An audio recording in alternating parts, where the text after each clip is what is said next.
Welcome to Pindar Poetry. We hope you learned something new. You begin by confirming your iPad is updated and you're signed into your Apple ID. This allows Wallet to sync.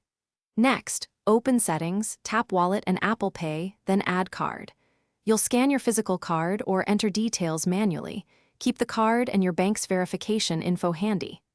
Once added, accept terms and complete any bank verification via SMS, email, or app. Make sure Face ID and a passcode are set so Apple Pay can authenticate payments securely. Now configure how Apple Pay behaves. In Wallet and Apple Pay, choose your default card and confirm billing, shipping, and contact details. This speeds checkouts.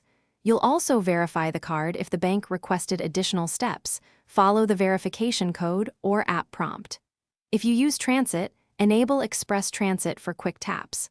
Once verification completes, test a small contactless purchase or an in-app payment to ensure transactions process and receipts sync to Wallet.